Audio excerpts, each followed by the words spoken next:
And I do think Drake and Ben Baller should collab a little bit more because I think Ben Baller will help out Drake and get him some creative pieces that no one else has.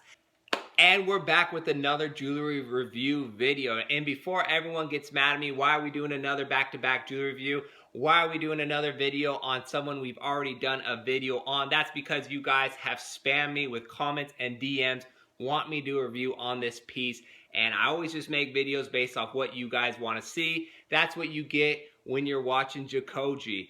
Now, this piece is impressive, and I just made the clip of me saying that I want Ben Baller to do more of Drake's pieces because I feel like Drake is way up here, and his jewelry game needs to match that. I've never been really too impressed with Drake's jewelry prior to the Stone Island piece, which we made a review on that. That thing was crazy. And now this piece. It's just the pieces are getting better for Drake because he is, of course, using Ben Baller. We've all seen Ben Baller's work, and we all love it. Now, the owl piece is creative. It reminds me, honestly, of the little Uzi Vert piece that we did a review on, and also some of Tyler, the Creator's pieces, all done by Ben Baller. That's just the theme. Now, when Ben Baller makes a piece, he's not the one setting the diamonds, polishing the pieces, but that's okay because he can't pay himself enough money to do those things. He's the one that's designing and, of course, sealing the deal, which is the hardest part about selling a piece, especially to a high-end client like Drake, like Lil Uzi Vert, people like that. So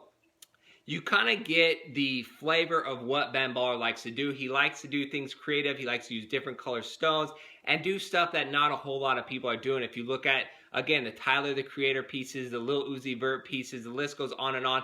They all have that theme, and that's what you want as a jeweler, as a designer. You want someone to look at a piece and be like, oh, that looks like a Ben Baller piece, and then you find out, okay, that was. It just has that theme, and that's what Drake's getting, and of course, the high quality. I've seen some of Drake's pieces. The quality was just not there. As for Drake being Drake, he can't have the same quality, the same designs as the guy next to him because they're not ever on the same level. He's way up here. I look at LeBron James, and we'll make a review on LeBron, but his pieces, even his chains, are custom. It's just jewelry you can't really find anywhere else. I really don't know who his jeweler is, but he does a good job keeping his jewelry exclusive, and that's what Drake needs.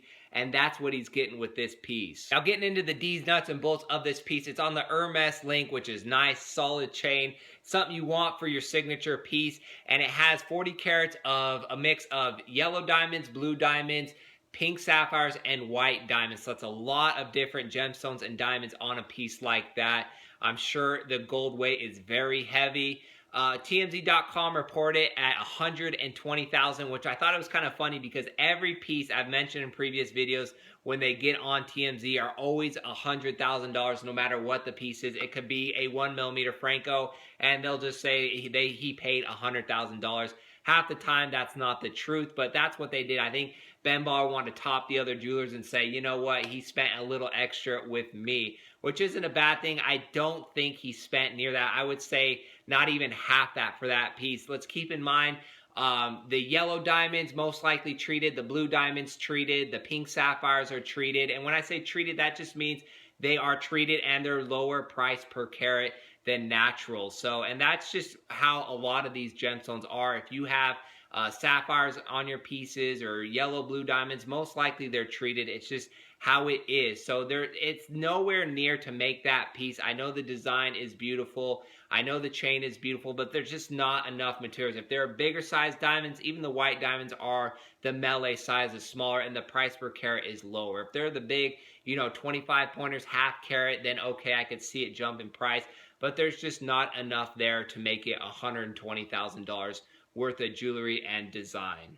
Anyone could come on here and say, hey, it's a Ben Baller piece, it's Drake, he definitely paid $120,000.